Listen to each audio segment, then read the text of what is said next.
on fait toujours comme si le chômage, c'était une espèce de cadeau qu'on faisait aux gens. C'est pas vrai, hein. Les gens, ils ont cotisé. S'ils touchent du chômage, c'est qu'ils ont cotisé au chômage. Sur vos fiches de paie, vous voyez qu'on vous prélève 13,07 de sécurité sociale. Ça sert à financer les pensions, le chômage, la maladie, etc. Vous cotisez pour bénéficier de la sécurité sociale. C'est un droit alors au chômage. Ce n'est pas un cadeau. Ce n'est pas un cadeau, c'est quelque chose pour lequel vous avez travaillé et pour lequel vous avez cotisé. L'État ne vous fait pas cadeau de cet argent. Quel mépris, en fait. Quel mépris pour la population, quel mépris pour les gens qui sont descendus dans la rue, et quel mépris pour ceux qui n'ont pas pu descendre dans la rue. Parce que je rappelle que quand les gens sont là, ils se mettent en grève parce qu'ils n'ont rien envie de faire, etc. Je rappelle que les journées de grève, pour les travailleurs, c'est des journées où ils ne sont pas payés. Un message de motivation pour les gens qui vont aller grève avec vous le 12 mars. Courage, haut les cœurs. Je pense qu'on peut le faire si on est tous unis et solidaires. Et en se mobilisant, on peut changer les choses. Bonjour, mesdames et messieurs. On se retrouve au syndicat des conférences des syndicats chrétiens ici à Mokro aujourd'hui. On a eu la chance de rencontrer Madame Delusoire, qui est le représentant du syndicat. Bonjour. Bonjour. Merci d'avoir accepté notre invitation. Avec plaisir. Vous pouvez vous présenter, qu'est-ce que vous faites ici au syndicat CSC? Alors, moi je suis ce qu'on appelle une permanente interprofessionnelle à la CSC, donc du Hainaut occidental ici. Ah, Hainaut compris. Hainaut occidental. Okay, Donc c'est la zone, c'est Comines, Moucron, Tournai et Ath, pour déterminer un petit peu la zone d'action dans laquelle on intervient. Donc donc le syndicat est découpé en fédérations territoriales, et donc ici c'est vraiment sur cette région-ci, c'est le Hainaut occidental ou la Wallonie-Picarde comme on l'appelle souvent. Donc on est sur cette zone-ci. Donc, en tant que permanente interprofessionnelle, ça veut dire quoi, en fait Ça veut dire qu'on intervient sur des matières qui sont, à proprement parler, qui concernent, en fait, l'ensemble des travailleurs et des travailleuses, peu importe le secteur dans lequel ils travaillent.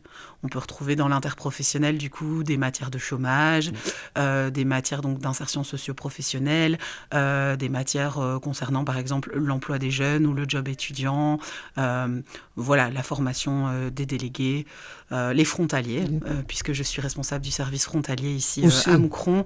Donc voilà, c'est mon rôle au sein de la CSC de travailler sur ces matières-là. Il y a des gens qui se disent pourquoi je vais me syndiquer, ils ne savent pas. Est-ce que vous pouvez les expliquer pourquoi c'est très important ou c'est important de se syndiquer? Bon, alors évidemment, c'est évident qu'en travaillant dans un syndicat, je vais vous dire que c'est une chose très très importante. Mais évidemment, j'ai des raisons pour le dire. Donc il y a plusieurs niveaux en fait d'intérêt par rapport à une affiliation à un syndicat. Le premier, c'est un niveau individuel, un niveau du coup de service. À la CSC, on offre du coup toute une série de services à nos affiliés pour les aider dans leur vie de travailleurs au quotidien. Donc ça veut dire qu'on va avoir par exemple le service chômage. Oui. C'est une particularité de la Belgique. En Belgique, les syndicats payent le chômage. Ah, c'est les syndicats aussi qui peuvent s'occuper de ça. Ouais, ils peuvent. Donc ça ne veut pas dire qu'il faut être obligatoirement affilié pour recevoir du chômage. Il y a aussi la CAPAC qui existe, donc il y a un service public qui existe pour ce faire. Mais les syndicats peuvent payer le chômage. Donc le but étant évidemment d'offrir un service de qualité à nos affiliés, de pouvoir regarder avec eux leurs dossiers et de normalement plus proactivement les aider par rapport à leur situation. On a un service juridique aussi qui peut intervenir en justice on le souhaite à personne, hein, mais si jamais on a un problème avec son employeur qui devient plus gros et où on ne trouve pas de résolution avec la centrale professionnelle, donc avec l'action en entreprise et avec l'appui législatif en fait et de connaissance du terrain de nos collègues de centrale, alors on se retourne vers le service juridique qui peut intervenir en justice, qui peuvent plaider comme des avocats. Ah oui. Pour nos affiliés. On souhaite évidemment jamais en arriver là. Ils interviennent aussi en matière de sécurité sociale, donc tout ce qui sera contestation de décision de mutuelle, par exemple. Si la mutuelle refuse d'indemniser quelqu'un sur base d'une maladie ou autre, on peut tout à fait aller en justice contre la mutualité chrétienne, enfin contre une décision du médecin conseil de la mutualité chrétienne, s'il y a lieu. Il n'y a pas de question de pilier et dire si je suis chez Solidaris, je dois aller à la CSC pour être défendu correctement, ou si je suis à la mutualité chrétienne, je dois aller à la FJTB pour être défendu correctement. Évidemment, ça ne tient pas de ça. Donc voilà, il y a cette possibilité d'obtenir l'aide du service juridique. De manière générale, nos centrales, si on a une fiche de paie qu'on n'est pas tout à fait sûr, qu'on se dit, tiens, j'ai l'impression qu'il y a un truc qui ne va pas, ou dans mon contrat de travail, ça, je trouve que c'est pas tout à fait correct et je voudrais savoir si c'est légal ou non. Nos collègues des centrales sont tout à fait à même à lire tous ces contrats de travail, à regarder un petit peu tout ce qui se passe et de dire « Ah bah oui, ça c'est OK, ça c'est pas OK ». Ça, c'est vraiment au niveau de service individuel. Alors, il y a un autre niveau à ça, c'est le niveau collectif. Oui. Et nous, ce qu'on appelle la notion de mouvement. Un syndicat, c'est un mouvement. Et c'est un mouvement dans le sens où, du coup, au-delà de l'aspect individuel, on a un aspect collectif important, c'est-à-dire que, voilà, par exemple, si on a plusieurs personnes d'une même entreprise qui vient dénoncer à chaque fois un même comportement, une même problématique, on peut collectiviser ce problème pour agir, en fait, de manière globale sur une problématique qui est du coup réelle dans l'entreprise. Je dis ça au niveau de l'entreprise, ça peut être à un autre niveau aussi, ça peut être à un niveau d'un secteur ou à un niveau général où on se rend compte qu'il y a un problème sur la zone de tel ou tel type et essayer d'agir sur ces matières-là. La seule force du syndicat, c'est sa base. Sa base, c'est-à-dire ses affiliés, ses militants, ses délégués. Le syndicat n'est rien sans les personnes qu'il constitue. Nous, en tant que travailleurs, on fait notre travail, etc., mais on n'est rien sans ces gens qui finalement, en étant affiliés chez nous, en militant pour nos instances et qui militent pour des choses qu'on a déterminées en commun, pour des combats communs, nous, on serait rien, il se passerait rien parce qu'on n'aurait pas la force de frappe. C'est-à-dire que quand on va au niveau national pour négocier, pour dire non au gouvernement, quand on y va avec cette volonté de faire changer les choses, notre force, ce qui fait notre pertinence, c'est notre base. Et ça, du coup, c'est très important. Je veux dire, que les gens soient affiliés à c'est aussi de la solidarité. C'est aussi de la solidarité, c'est vouloir un projet commun d'un monde meilleur. J'ai encore en tout cas l'optimisme de le penser. Tout le monde le pense, je crois, voilà. moi-même. Mais en tout cas, voilà, je pense sincèrement que le syndicat peut changer les choses et qu'on peut obtenir des choses meilleures grâce à une lutte commune. Et je pense que c'est quelque chose de très fort et c'est une force qu'on a en Belgique qui est quand même assez importante parce que en Belgique, du coup, il y a un taux de syndicalisation qui est assez élevé parce que ça veut dire que quand on va aux tables des négociations, que ce soit nous, que ce soit la FGTB ou la CGSLB, on est fort de toutes ces personnes qui sont finalement derrière nous et qui font la raison pour laquelle on se positionne. Et pour nous, c'est très important. Les positions qu'on prend viennent toujours de la base. Il y a des travailleurs qui ont peur de ces syndicats en disant leur patron, il ne veut pas qu'ils soient syndiqués. Un employeur n'a pas à savoir si une personne est syndiquée ou pas. Si une personne décide de militer, alors évidemment, il annonce ses couleurs. Mais une personne syndiquée n'a pas à le dire à son employeur. L'employeur n'a pas à connaître si la personne est syndiquée ou non, et quel syndicat, encore moins. Donc, je veux dire, il y a un droit à faire ce qu'on veut de sa vie privée. Se syndiquer un syndicat, c'est aussi obtenir... C'est comme si on disait, tu peux aller dans telle mutualité, mais pas telle autre, parce que moi, je les aime pas. Ça n'a aucun sens. C'est la vie privée, ça ressort de la vie privée du travailleur. Le travailleur fait ce qu'il veut, et il s'investit où il veut. Donc, déjà, il y a une liberté syndicale qui existe à ce propos. Je tiens aussi à dire que quand les gens se présentent chez nous parce qu'ils ont un problème dans leur entreprise mais qu'ils veulent absolument pas que leur employeur le sache, ce qui est important à dire toujours, c'est que le syndicat n'intervient jamais sans l'accord du travailleur. Tout le monde est libre de se syndiquer ou de ne pas se syndiquer. Il n'y a aucune obligation à le faire, mais il y a aussi aucune obligation à ne pas le faire. Et ça, c'est important de le dire aux gens. Et généralement, ça veut dire que c'est des boîtes où il y a des problèmes. On ne va pas se mentir que si l'employeur est tout à fait contre et marque vraiment une hostilité très importante envers les syndicats, donc, c'est généralement pas bon signe, on ne va pas se mentir. Pourquoi les syndicats étaient créés ? Alors, les syndicats, c'est des mouvements par les travailleurs, pour les travailleurs. Donc, c'est des mouvements qui ont été, qui ont trouvé leurs racines dans des luttes sociales. Il y a de ça quelques grosses dizaines d'années.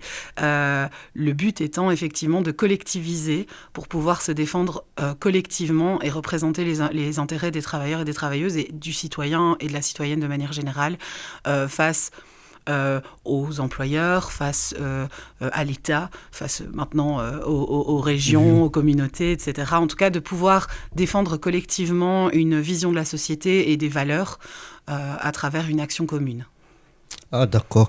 Et votre syndicat qui est le CC, quelle est ses missions principales et en tant que membre des syndicats, vous défendez quoi, surtout parce qu'il y a plusieurs syndicats en Belgique, on en a 3.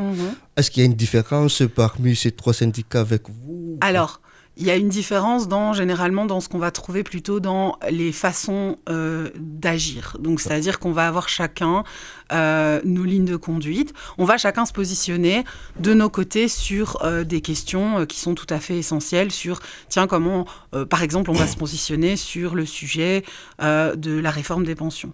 On va chacun se questionner de notre côté avec nos bases militantes, avec nos affiliés, nos représentants, etc.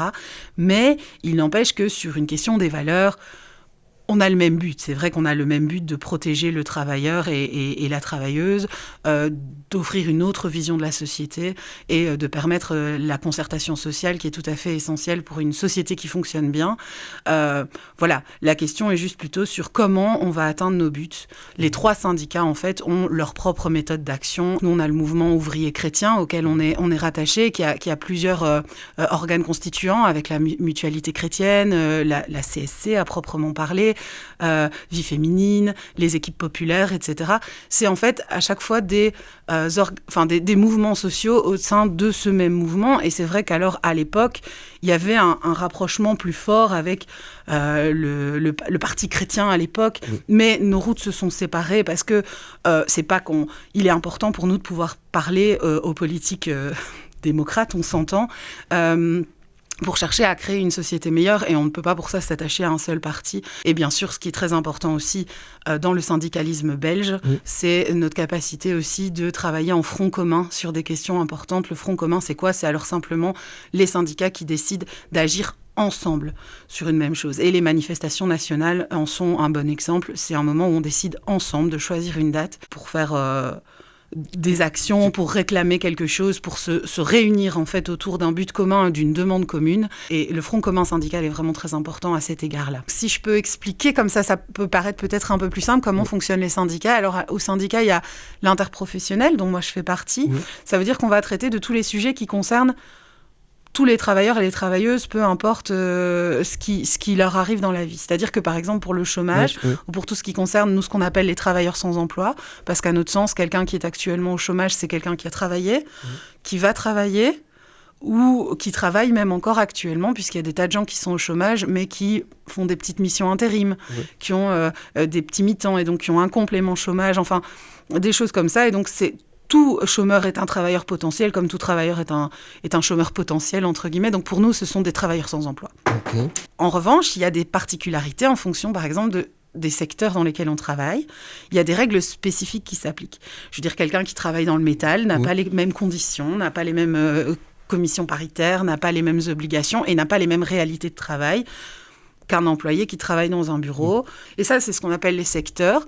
Et donc, on a pour nous un pilier interprofessionnel et on a un pilier sectoriel. En fait, donc on a des collègues qui travaillent et qui sont spécialistes en fait dans certains secteurs. Et ceux-là alors assurent vraiment le suivi. Ils connaissent les règles du secteur, ils connaissent les employeurs. C'est là que se passe la négociation dans les entreprises, etc. C'est à ce niveau-là. C'est pas au niveau de l'interprofessionnel. Et donc nos affiliés sont répartis dans ce qu'on appelle les centrales professionnelles qui suivent les différents secteurs. Les syndicats aussi votent les CCT. Ouais, les conventions collectives de travail, tout à fait. Ça se joue au niveau des centrales. Donc les centrales professionnelles, ce sera vraiment l'action en entreprise, la négociation au niveau des secteurs. Tous les 4 ans, dans les entreprises, en tout cas, au moins de plus de 50 travailleurs, de 50 équivalents temps plein, enfin bon voilà, il y a des élections, les élections sociales, on appelle ça. Les dernières ont eu lieu ici en 2024, en mai 2024.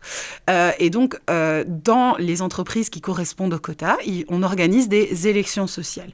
Donc ça veut dire quoi ? Ça veut dire que les syndicats vont aller chercher des candidats au sein des travailleurs. J'ai vu, il y a des villes, on a partagé, on a mis dans les boîtes aux lettres, des affiches.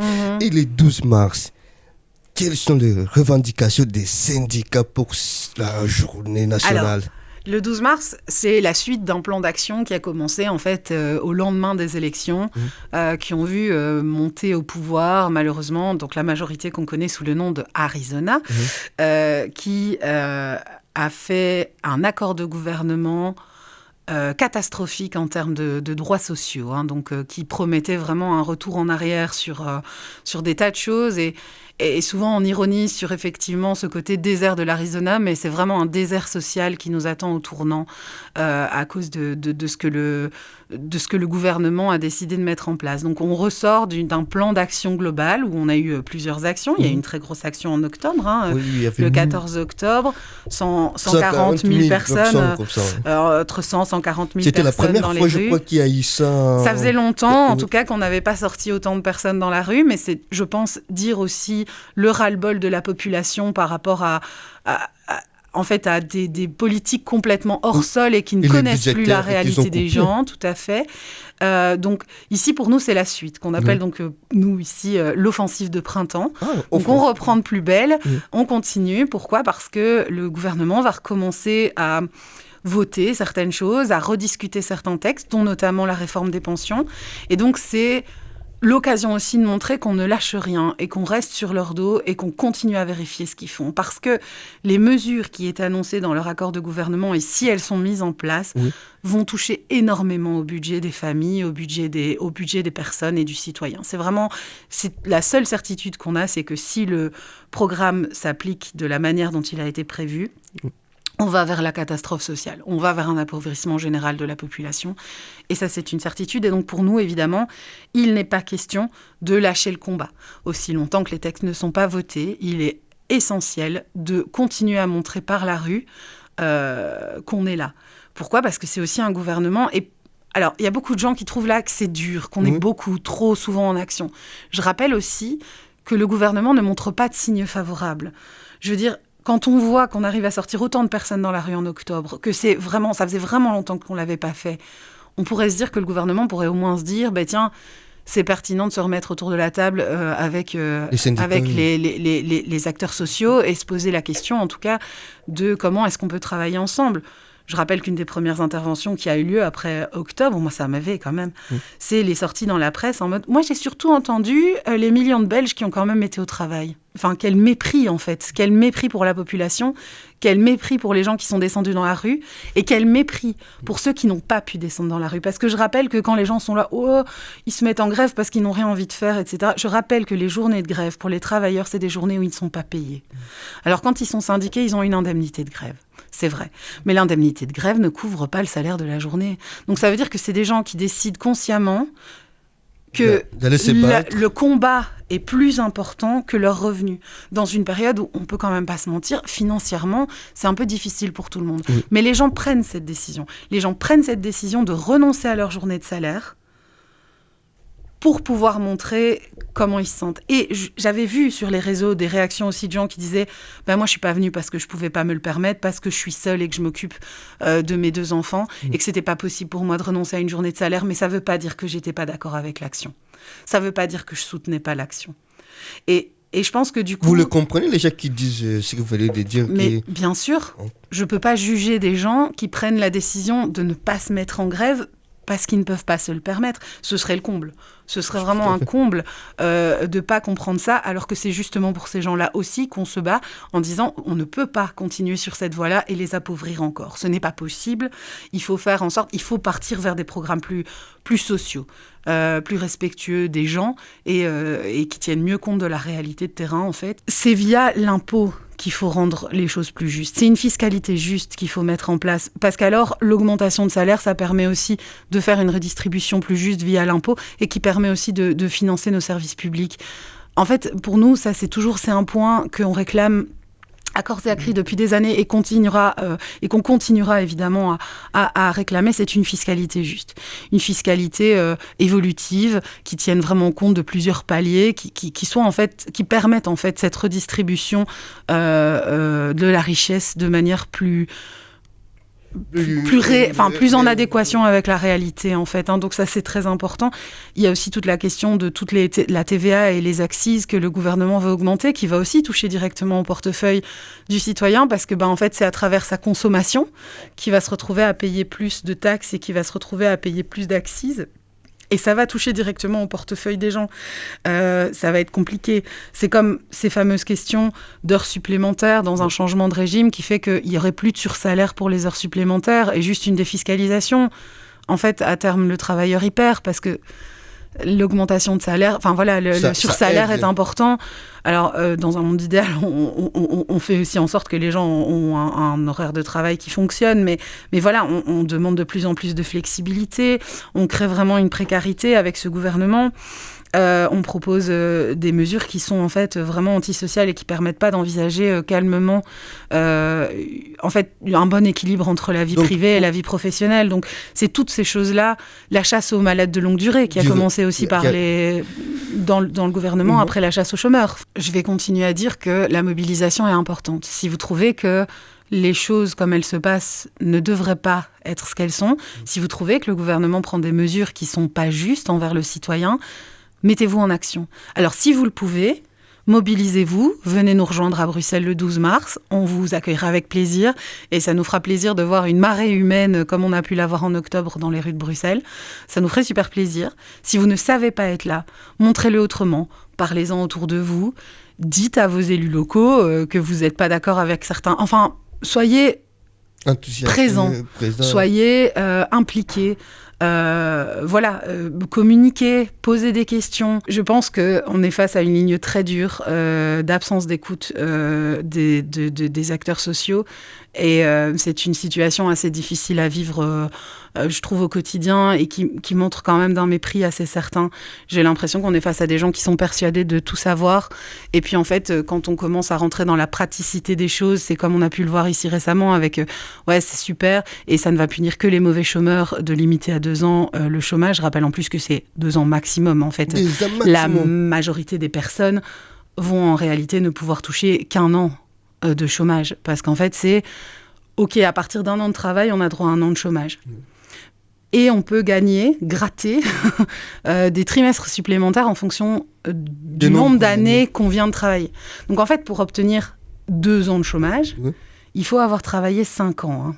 Donc, je veux dire, la majorité des gens vont toucher qu'1 an de salaire, qu'1 an de chômage. Et ça, je pense que c'est important de le dire parce que on fait toujours comme si le chômage, c'était une espèce de cadeau qu'on faisait aux gens. C'est pas vrai. Hein. Les gens, ils ont cotisé. S'ils touchent du chômage, c'est qu'ils ont cotisé au chômage. Sur vos fiches de paie, vous voyez qu'on vous prélève 13,07 de sécurité sociale. Ça sert à financer les pensions, le chômage, la maladie, etc. Vous cotisez pour bénéficier de la sécurité sociale. Ce n'est pas un cadeau. Ce n'est pas un cadeau, c'est quelque chose pour lequel vous avez travaillé et pour lequel vous avez cotisé. L'État ne vous fait pas cadeau de cet argent. Je trouve déjà que c'est important de remettre ce cadre-là parce que trop souvent, quand on entend le gouvernement parler, on a l'impression qu'ils sont bien gentils de déjà nous accorder 1 an de chômage. Je trouve pas, moi. Je trouve que quand tu as cotisé pour quelque chose, c'est normal que tu sois rétribué après dessus. Donc, vous venez de dire que c'est... Je pense que c'est important, en fait, de se rendre compte que les partis qui ont été élus l'ont fait aussi sur une base de grandes phrases, en fait, un peu d'esbrouf, et où je pense pas que tout le monde ait tout de suite perçu ce que ça allait représenter. Je veux dire, par exemple, les fameux 500 € en plus dont on a entendu parler et où maintenant tout le monde dit ils ont menti. Oui et non, ils n'ont pas menti dans le sens où en fait ils ont appauvri d'autres personnes. Donc finalement ta différence elle est là par rapport aux personnes qui sont au chômage. Tu vas peut-être avoir la différence, mais pas parce que toi tu auras été enrichi, parce qu'on a appauvri l'autre. Moi, je veux dire, c'est pas la société que moi dans laquelle j'ai envie de vivre. Et si c'est pas la société dans laquelle vous avez envie de vivre, ben c'est un moment important de se mobiliser. C'est un moment important pour être présent sur le terrain, dire que vous n'êtes pas d'accord. Je rappelle aussi que même si le gouvernement est très dur, ça ne veut pas dire qu'on n'obtient pas des réussites. Donc les réussites semblent pas toujours être à la hauteur de ce qu'on espère. Mais par exemple, après les différentes actions qu'on a menées, et je me suis pris un petit pense-bête, comme ça je suis sûre de bien, ils voulaient faire disparaître complètement les dispositifs des emplois de fin de carrière, donc des possibilités en tout cas de réduire le temps de travail vers la fin de la carrière pour finir plus calmement sa carrière et en arrivant à la retraite en état d'en profiter. On a réussi notamment à conserver les périodes de chômage temporaire et les périodes de maladie pour la pension. Et on est aussi parvenu à enlever des mesures et donc à maintenir la première année de travail pour le calcul de la pension, ce qui n'était pas le cas dans la première proposition de réforme des pensions. Alors tout n'est pas gagné, il y a encore des grosses choses à faire, mais ce que je tiens à expliquer aux gens et ce que je pense est important, c'est que la mobilisation, ça paye. Même si c'est difficile, même s'il faut parfois y aller avec les dents, même si c'est un combat de tous les jours et qu'il n'est pas toujours facile, très sincèrement, le combat paye. Je pense que le plus important, et ce qu'on espère tous, au final, c'est juste d'obtenir du gouvernement un un meilleur respect de la concertation sociale et donc des vraies opportunités de discuter avec eux et qu'ils puissent vraiment nous entendre et vraiment comprendre et vraiment réaliser ce que ça signifie. Être dans une vraie négociation sociale, c'est pour moi la base pour obtenir finalement des mesures qui tiennent compte de la réalité du terrain. C'est peut-être optimiste, mais si on ne l'était pas, on arrêterait de se battre. Un message de motivation pour les gens qui vont aller grève avec vous les 12 mars. Courage, haut les cœurs. Je pense qu'on peut le faire si on est tous unis et solidaires. Et en se mobilisant, on peut changer les choses. Merci beaucoup, madame. Avec plaisir.